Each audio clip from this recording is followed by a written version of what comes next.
hidup itu jangan kakek mikir, tapi kamu harus selalu dalam zikir. Selalu dalam zikir. Ala bidzikrillahi tatmainnul qulub. Ketahuilah hanya dengan zikir, ingat, percaya, yakin pada Allah, jiwa menjadi tenang. Itu artinya zikir. Orang yang hatinya ingat sama Allah, lisannya akan memuji Allah Ta'ala. Orang yang hatinya ingat sama Allah, tubuhnya akan taat pada Allah Subhanahu wa ta'ala. Orang yang hatinya ingat sama Allah, hatinya nggak akan ada kesombongan, iri, dengki dan lain sebagainya. Kita harus ingat sama Allah Subhanahu wa ta'ala bahwasanya Allah Maha ada, Allah luar biasa, Allah Maha bisa, dan Allah adalah segala galanya. Yang terjadi nggak seperti itu. Contoh boleh? Siapa di sini yang belum kerja di satu perusahaan? Ada enggak? Ada 1, 2, 3, 4, 5, 6, 7, 200. Itu di rumah kan banyak nih yang nonton tuh ya. Banyak orang mau kerja sekarang bingung. Mikirnya begini. Nanti tiwas saya ngajukan lamaran ditolak.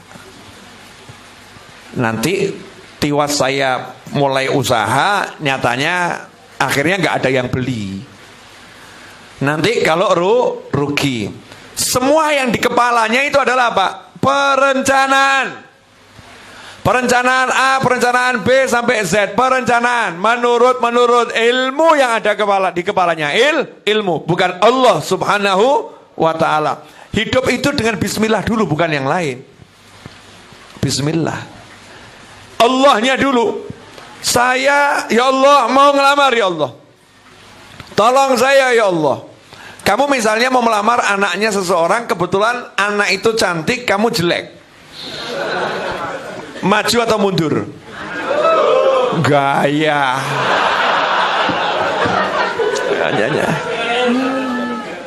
Gaya. Sampai di mana tadi? Ngelamar ya. Kalau wajahnya jelek, ngelawar orang cantik. Yang dilamar cantik, anaknya orang kaya. Yang lamar wajahnya jelek, gak punya duit. Kebetulan perempuan itu tidak cinta sama sekali sama kamu, tapi kamu mencintainya luar biasa. Ya kamu memang agak nekat. Perempuan itu wajar. Ada pria gak ganteng, pria gak punya duit, suruh cinta berat. Lah kamu ini gak punya duit dan wajah ya di bawah rata-rata. Cinta sama perempuan cantik, duitnya banyak. Itu nekat, saudara-saudara. Itu nekat. Pertanyaannya, berani enggak melamar? Pada posisi ini yang gak kakean mikir berani. Ya, yang kakean mikir mundur. Ditanya sama temennya, kenapa kamu kok gak maju?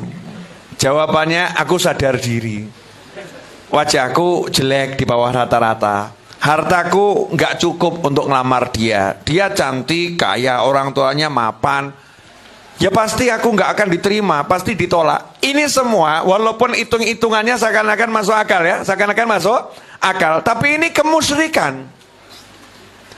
Ini kemusyrikan yang nggak disadari. Dari langkah awal nggak punya tauhid. Langkah awalnya la ilaha illallah hilang. Allahnya lenyap. Allahnya nggak ada. Ingat Allahnya hilang. Ala bidzikrillah, dengan ingat Allah itu nggak ada dalam hatinya. Kalau dia ingat Allah Subhanahu wa ta'ala, maka dia akan katakan, ya Allah, wajahku memang kurang beruntung dibanding yang tampan. Ya Allah, saat ini duit aku memang belum punya, tapi aku punya calon istri hambamu ya Allah. Memang kalau diukur menurut ilmunya manusia, tidak akan aku diterima ya Allah, tapi aku pasrah sama kamu ya Allah. Tolong aku ya Allah, jadikan dia dan orang tuanya menerima aku. Maju. Ditolak. Begitu ditolak, dia nyantai-nyantai saja. Temennya ngomong, loh kamu nyatanya ditolak atau tidak? Jadi masalah. Yang nolak bukan dia. Nah siapa? Allah. Yang nolak adalah Allah. Karena dia tidak layak untuk aku, maka Allah palingkan dia dari aku. Allah lagi carikan aku yang lain. Karena aku berjalan bawa nama Allah. Makanya kalau aku ditolak, bukan dia yang nolak. Tidak pernah ada kata kamu sakit hati. Karena hatinya terus ke Allah Subhanahu wa ta'ala. Jadi nggak kakean mikir. Nah orang sekarang kakean mikir. Saya pernah ngasih contoh di pengajian nih, nyata ya. Saya nanya, coba kamu pengen apa? Ngarang nggak sakarepmu. Ngarang nggak. Tapi yang kira-kira kamu pengen betul dulu. Kamu kalau pengen beli motor yang mana gitu? Saya tanya pengen beli mobil siapa? Itu yang angkat tangan cuma sedikit. Yang pengen beli rumah siapa? Yang angkat tangan cuma sedikit. Terus saya nanya, kenapa yang kalian tidak berani angkat tangan? Lawang baru niat ya, baru pengen saja nggak berani. Baru pengen aja nggak berani. Sekarang saya mau nanya, siapa yang pengen nikah tahun ini? Nah, lihat tuh. Sudah beda. Betul kan? Baru pengen saja nggak berani, betul ya? Kenapa yang lain nggak angkat tangan? Udah punya istri? Enggak. Tadi kan saya udah nanya, siapa belum menikah angkat tangan semua, betul kan ya? Kenapa nggak angkat tangan? Jawabannya mikir, saya masih kuliah, nggak mungkin diizinkan orang tua saya. Saya belum punya pekerjaan yang mapan. Apakah diterima? Bla bla bla bla bla. Usia saya ini belum terlampau tua. Jadi nikah cari usia tua. Usia bla A sampai Z. Kebanyakan mikir. Jangan pernah mikir ketika kamu pengen. Kalau pengen itu mintanya sama Allah. Jangan pengen mintanya sama tabungan. Jangan pengen mintanya sama relasi. Jangan pengen mintanya sama fulan, sama rencana. Bukan, mintanya sama Allah Subhanahu wa ta'ala. Saya pengen. Saya tinggal ngucap. Allah tinggal ngomong kun fayakun. Kun fayakun. Saya pengen, saya tinggal ngucap. Allah tinggal ngomong kun fayakun. Pertanyaannya, nah kita ini bisa tidak percaya sama Allah? Saya kasih contoh ya, boleh? Siapa yang punya masalah, tolong jujur angkat tangan. Yang punya masalah, lagi punya masalah apapun itu. Ojo sini tuh, angkat tangannya tinggi. Oke. Sip. Turun. Siapa yang pengen masalahnya selesai, angkat tangan. Masya Allah, itu mbak-mbak banyak kelihatannya. Ya, di balik layar itu banyak. Boleh turun. Sekarang saya mau nanya, Allah itu ngasih masalah dulu atau ngasih jawaban dulu? Salah. Kamu bilang Allah ngasih masalah dulu kan? Salah. Coba cek ya. Sebelum soal disodorkan, guru itu udah punya jawaban belum?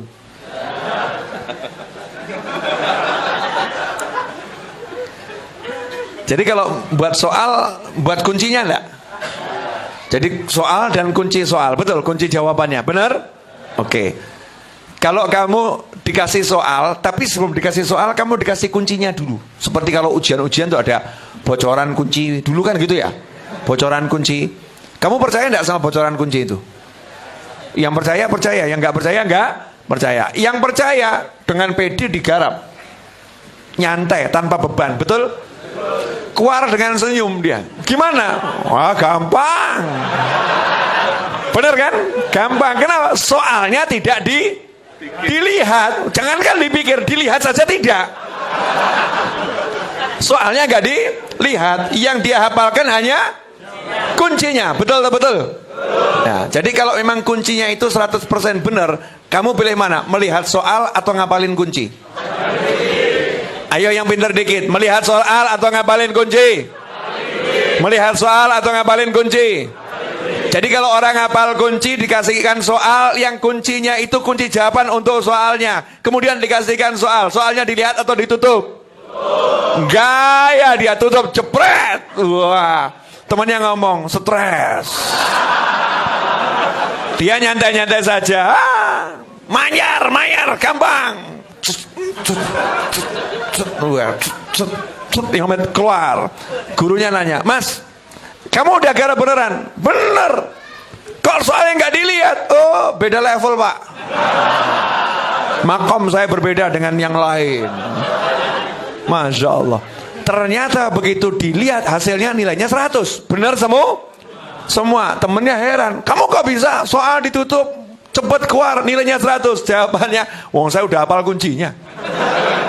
Betul? Oke, hebatnya Allah Subhanahu wa ta'ala. Allah ngasih kamu kuncinya dulu baru ngasih soal. Cuman hidupmu lihat soal, hidupmu lihat soal, kamu maunya lihat soal, salahmu dewi. Kalau saya nggak mau lihat soal, Habib Novel tidak mau lihat soal, maunya ngapalin kunci. Kok mandang saya nggak enak, kenapa? Sorry bro, ini ilmu baru saya dapat sore tadi loh. Ilmu baru, belum pernah dengar kan model begini? Rasanya fresh kan? Emang baru. Kalau baru rasanya fresh, walaupun pemahamannya lama, tapi cara penyampaiannya nih loh ya. Jadi subhanallah, Allah tuh kasih jawaban dulu, baru dikasih soal. Makanya Allah bilang, fa inna ma'al usri yusron, inna ma'al usri yusra. Kalau ada satu masalah, itu ada dua solusi di situ, ada dua poin kebaikan di situ, ada dua penyelesaian masalah di situ, ada dua kemudahan di situ. Jawabannya sudah ada di situ. Dalam masalah itu sudah ada jawabannya. Dan tenang saja. Nah, Allah ngasih jawaban. Apa jawabannya? Contoh ya. Wa may yattaqillaha yaj'al lahu makhrajan wa yarzuqhu min haitsu la yahtasib. Siapa takwa sama Allah, yaj'al lahu makhraja, Allah sudah menyiapkan untuknya apapun masalahnya, selalu Allah siapkan untuknya solusi, jalan keluar. Allah yaj'al lahu, ja'ala yaj'alu itu menjadikan untuknya. Jadi yang menjadikan bukan dia, yang menjadikan siapa? Allah. Yang menyelesaikan siapa? Allah. Yang ngurusi siapa? Allah. Tugasnya dia ngapalin, jangan lihat masalah. Kamu jangan lihat masalah, tugas kamu menjalani, mengapalkan jawaban. Jawabannya takwa, dah takwa saja. Masalahmu Allah yang selesaikan. Enak ya? Enak. Tapi kamu pilih takwa atau pilih ubyek sama masalah? Ubyek sama masalah. Saya kalau noleh kanan ini lihat wajah teman saya juga wajah masalah ini. Yang di sana juga wajah masalah nih, pojok sana wajah masalah nih, wajah manusia punya masalah. Tapi bahagianya luar biasa. Lah kamu punya masalah kok agak sendu-sendu ya. Bahagia campur sendu. Maaf pemirsa, ini teman-teman saya. Jadi saya ngomongnya begini nih. Ini anak-anak yang ditekuk-tekuk tetap tidak tekuk ini. Ya, tidak tetap tidak penyet ya ini gitu ya. Sudah siap diteklek-teklek tidak teklek, disinggung-singgung tidak tersinggung. Jadi muslim kok tersinggungan itu menakutkannya luar biasa. Jadi hafalkan jawabannya, nggak usah lihat soalnya, enak toh? Lah kalau udah begitu berarti perlu nggak mikir? Nggak perlu. Contoh boleh, anak sekolah seminggu lagi harus bayar SPP, nggak punya duit, masalah nggak? Masalah nggak? Pertanyaan saya, solusinya apa? Mesti di kepalanya orang-orang solusinya kamu kerja cari duit bla bla bla bla, kamu bla bla bla bla. Solusinya itu salah. Itu bukan solusi. Itu kadang justru menimbulkan masalah lagi.